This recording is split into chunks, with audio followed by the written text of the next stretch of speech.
ওম নমস্কার। মিঠুন আর্য সৈনিক চ্যানেলে আপনাদেরকে আমার স্বাগত। ইতিমধ্যে থাম্বনেল দেখে বুঝতে পারছেন যে কর্ম আগে নাকি ধর্ম আগে। তো যাই হোক, সেই ভিডিওটি আপনাদের সামনে আমি তুলে ধরছি। দেখুন, অ্যাকচুয়ালি আসলে খুব রৌদ্র, অতিরিক্ত গরম, আমাকে বাড়ির কর্ম করতে হয় এবং নিজস্ব টিউশন সেন্টার সেটাও চালাতে হয় এবং সংসারে যাবতীয় কর্ম যতটুকু আমার শরীর পারে ততটুকু আমি চেষ্টা করি। তো এখন ঘটনাটা হলো কি, এরই মধ্যে অনেক দিন আমার ভিডিও ছাড়া হয়নি, এই জন্যই যে আমি সাংসারিক ব্যস্ততার মধ্যে আছি। তো তবু একজন ফোন করে বলছেন যে দাদা, কর্ম আগে না ধর্ম আগে, এই বিষয়ে আপনি একটি ভিডিও করুন। তো ঠিক আছে, আমি আপনাদেরকে বলি কর্ম আগে নাকি ধর্ম আগে। দেখুন, আমরা যদি মহাভারত থেকে দেখতে যাই তাহলে দেখতে পাবো, এবং শ্রীমদ্ ভাগবত গীতাতেও শ্রীকৃষ্ণ বলছেন যে হে অর্জুন, এই ত্রিজগতে আমার কোনো কর্ম নেই, তবুও আমি আমার ভক্তকে রক্ষা করার জন্য আমি প্রতিনিয়তই কর্মে ব্যাপৃত আছি। তাহলে আপনারা বুঝতে পারছেন যে যোগেশ্বর ভগবান শ্রীকৃষ্ণ তিনিও কর্মে ব্যপ্ত আছেন।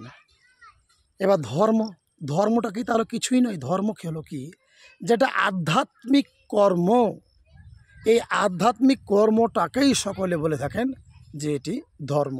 দেখুন, যিনি আমাকে সৃষ্টি করেছেন, যিনি এই প্রকৃতিকে দান করেছেন, এই সমস্ত সৃষ্টির মালিক যিনি, তিনি হলেন পরমেশ্বর পরমাত্মা ওম। তো যাই হোক, আমরা অনেকে ভগবান বলেছি। তো এরই মধ্যে কেউ বলেছেন যে দাদা,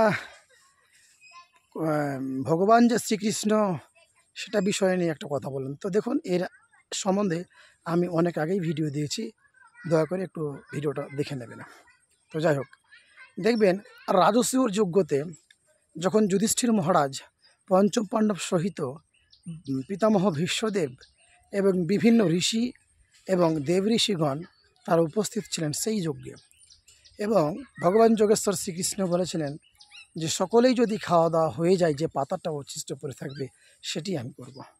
কারণ এখানেও আমরা বুঝতে পারছি যে সেটিও একটি কর্মের মধ্যে পড়ছে। তো সবচাইতে বড় বিষয় আরেকটি কথা বলি, যে ভগবান শ্রীরামচন্দ্র পিতার আজ্ঞাকে পালন করার জন্য যে কর্ম করেছিলেন সেটি কিন্তু প্রকৃত ধর্ম। বুঝতে পারছেন? তো পিতৃ আজ্ঞা পালন করার জন্য তিনি বনবাসে গেলেন, সেই কর্ম নিয়েও তো তিনি করছিলেন, তাহলে সেটি কি? সেটিও একটি ধর্ম। এবার আমরা দেখতে যাব যে ধর্ম বলতে শ্রীকৃষ্ণ ভগবান গীতার 3য় অধ্যায়ের 35 নম্বর শ্লোকে কি বলেছেন। তো দেখুন, ভালোভাবে শুনুন। ভগবান শ্রীকৃষ্ণ গীতার 3য় অধ্যায়ের 35 নম্বর শ্লোকে বললেন, শ্রেয়ন স্বধর্ম বিগুণ পরধর্মৎসানুষ্ঠিত তৎস্বধর্মে নিধনং শ্রেয় পরধর্ম ভয়াবহ। নিজ ধর্ম করতে গিয়ে যদি কেউ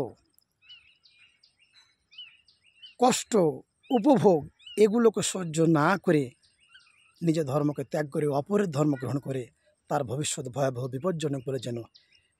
শুনুন দর্শকগণ, আমি অত্যন্ত রৌদ্রে দাঁড়িয়ে আছি, সেই জন্য কথা আটকে আসছে। আমি কাজ করছিলাম, এই কাজের মধ্যে দিয়ে ভিডিওটি করতে হলো, কারণ আমি সময় পাচ্ছি না। তো যদি ত্রুটি হয় মার্জনীয়। যাই হোক, আপনাকে এই বলে আমি নমস্কার করছি, ভিডিওটি এখানে শেষ করছি। ভালো লাগলে লাইক শেয়ার কমেন্ট করবেন। নমস্কার।